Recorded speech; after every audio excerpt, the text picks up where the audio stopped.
السلام علیکم جی. آج ایک اہم موضوع پہ بات کرنی ہے اور وہ اپنی ذات کے ریلیٹڈ بھی ہے لیکن ذات کے ریلیٹڈ نہیں بھی ہے. پاکستان کے وزیر اطلاعات، دوبارہ بننے والے وزیر اطلاعات اور سابقہ وزیر سائنس اینڈ ٹیکنالوجی جناب فواد چودھری صاحب نے ایک انٹرویو دیا ہے BBC ہارٹ ٹاک کو، اور چونکہ وہ آن لائن انٹرویو تھا تو اس میں جو ہارٹ ٹاک کا ایک ٹپیکل طریقہ ہوتا ہے، وہ جو گرل کرتے ہیں اس کے اندر، وہ نہیں ہو پایا. اور وہ کافی ٹھنڈا میٹھا انٹرویو تھا، بلکہ فرمائشی انٹرویو تھا جسے کہنا چاہیے. اور انہوں نے انٹرویو مانگا تھا BBC والوں نے جو ہے وہ اپنا عمران خان سے. تو عمران خان تو اس طرح کے انٹرویوز دینے کے عادی نہیں ہے نا، وہ تو جو ہوتے ہیں وہ آرگنائزڈ بلکہ پری ارینجڈ انٹرویو دیتے ہیں. تو اس لیے وہ جو انہوں نے کہا کہ جی فواد چودھری صاحب دیں گے، ان کی جگہ پہ ترجمان ہیں، تو فواد چودھری صاحب نے انٹرویو دیا. اس انٹرویو کے اندر انہوں نے اور بہت ساری باتیں کہی ہیں. عمران خان کو 20 کروڑ ووٹ ڈلوا دیے ہیں. 200 ملین جو ہوتے ہیں وہ 20 کروڑ ہوتے ہیں. گنتی ان کو اتنی ہی آتی ہے عمران خان سے لے کے فواد چودھری تک، بلکہ نیچے گھٹیا سے گھٹیا نہیں، مطلب کہ گراس روٹ لیول کے جوتھیے تک نا، ان کو گنتی اتنی ہی آتی ہے. اور بھلے وہ ہمارے دوست جو ہیں وہ خوشنود باجوہ صاحب جو ہیں وہ آسٹریلیا پہنچ جائیں، لیکن ہوتے یوتھیا ہی ہیں. تو انہوں نے وہ جو یوتھیا ٹیکنالوجی کے تحت 20 کروڑ ووٹ ڈلوا دیے. اب پاکستان کے اندر اتنے رجسٹرڈ ووٹ نہیں ہیں جتنے ان کو پڑ گئے ہیں، تو اس کے اوپر مختلف قسم کی باتیں ہو رہی ہیں. ہمیں اس سے کوئی غرض نہیں ہے، لیکن جو غرض ہے وہ ہے جناب طلعت حسین صاحب کے بارے میں. انہوں نے جو کہا کہ وہ تو ان کو جرنلسٹ ہی نہیں مانتے. فواد چودھری صاحب جب اپنے چچا کے پیسے پکڑا کرتے تھے لاہور ہائی کورٹ میں، طلعت حسین تب بھی جرنلسٹ تھا. فواد چودھری صاحب کی نکر جب ڈھلکی ہوتی تھی اور اپنے نہال میں جایا کرتے تھے اور مطلب کہ ہمارے گھر کی بیل بجا کے بھاگا کرتے تھے، تو اس وقت بھی طلعت جو تھا وہ جرنلسٹ تھا. تو اس لیے طلعت کو اپنے جرنلسٹک کریڈینشل کے لیے کسی فواد چودھری کے سرٹیفکیٹ کی ضرورت نہیں ہے. ہاں، فواد چودھری کو اپنے پولیٹیکل کریڈینشل کے لیے شاید طلعت حسین کے جو ہے وہ مہر لگوانے کی یا اس کے تصدیق کی ضرورت پڑ جائے، لیکن طلعت کیا کسی بھی جرنلسٹ کو فواد سے یہ سرٹیفکیٹ لینے کی قطعاً ضرورت نہیں ہے کہ وہ جرنلسٹ ہے. اور وہ جرنلسٹ ہے، اور اگر وہ کام کر رہا ہے، اس کا شعبہ اس کی تصدیق کرتا ہے، اس کا کیریئر اس کی تصدیق کرتا ہے، تو اور خاص طور پہ وہ کسی فون کے نتیجے میں، کسی واٹس ایپ کے نتیجے میں نہیں آیا اور پروگرام کرنا شروع کر دیے. جب دور آیا ہے نا جی اپنا جمہوریت کا، اور چھٹی ہوتی ہے کچھ لوگوں کی، ٹھیک ہے، اسائنمنٹوں سے، جن کے اندر موصوف بھی شامل تھے، تو پھر ان کو حکم دیا گیا کہ تم جرنلسٹ بن جاؤ. تو آپ دیکھیں گے بہت سارے پولیٹیشین خواتین و حضرات جو تھے ہیں وہ جرنلسٹ بن گئے، اور انہوں نے پروگرام اینکرنگ شروع کر دی. ایک خاتون تو ابھی تک ایک ٹی وی چینل کے مالک کے گلے پڑی ہوئی ہے. انہوں نے اس کو الگ گھر لے کے دیا ہوا ہے. بعض بدخواہ کہتے ہیں کہ انہوں نے کوئی شادی وادی بھی کر لی ہوئی ہے، لیکن ہمیں نہیں پتہ اس کے بارے میں. لیکن وہ خاتون ابھی تک اس ٹیلی ویژن چینل کے مالک کے گلے پڑی ہوئی ہے، اور وہی تنخواہ لے رہی ہے جو اس وقت اس کو واٹس ایپ پہ آنے والی کال کے نتیجے میں دی گئی تھی.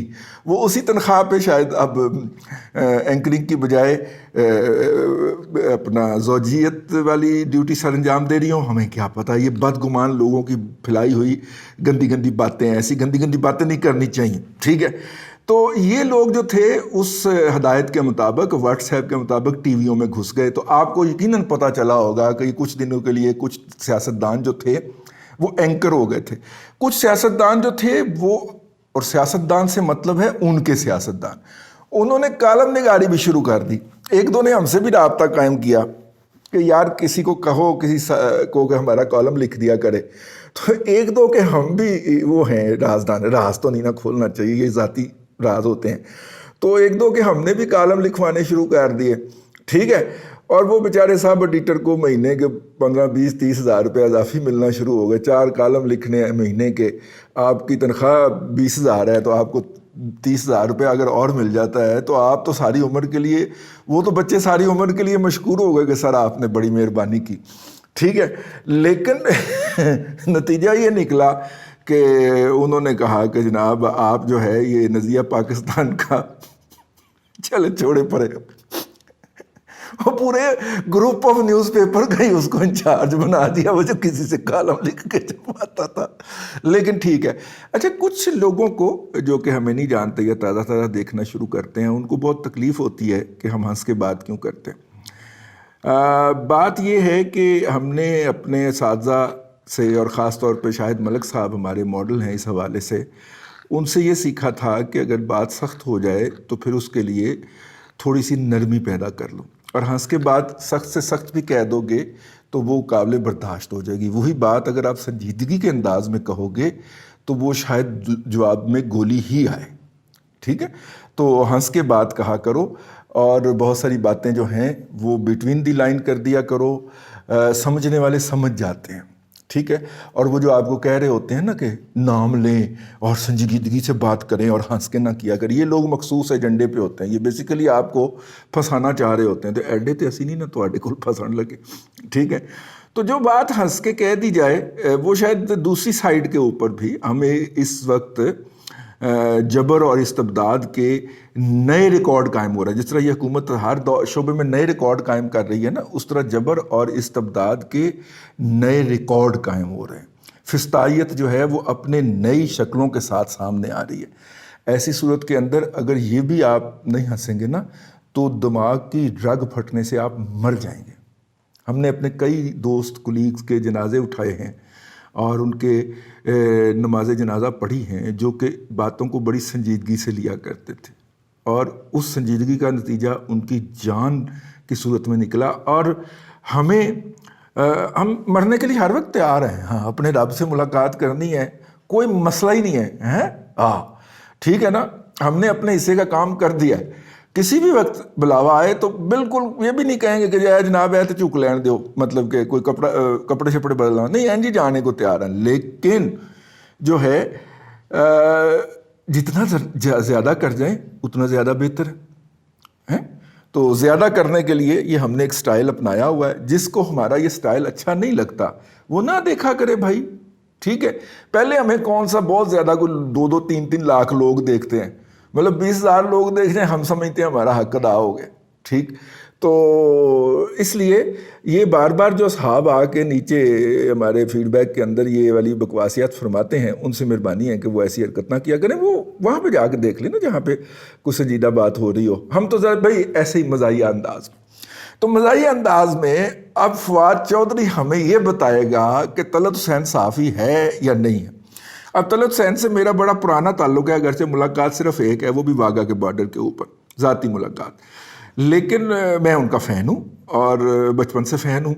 اور اس وقت تو میں بہت ہی زیادہ فین ہو گیا کہ جب ہماری ساس محترمہ جو تھیں وہ ہمیں دیکھنے کے لیے تشریف لائیں اور انہوں نے پسند کر لیا، اور کوئی دوسرا وہ تقریب کا موقع ہی نہیں ملا، تو انہوں نے کہا جی یہ بس فائنل ہے، ٹھیک ہے۔ اب ہم بھی آئی واز شاکڈ کہ یار یہ ہوتا ہے، آتے ہیں کچھ دیکھ کے جاتے ہیں، واپس جا کے کوئی پیغام شغام بھیجتے ہیں، یا اصرار یا انکار کی گنجائش ہوتی ہے، انہوں نے تو کوئی انکار کی گنجائش ہی نہیں چھوڑی۔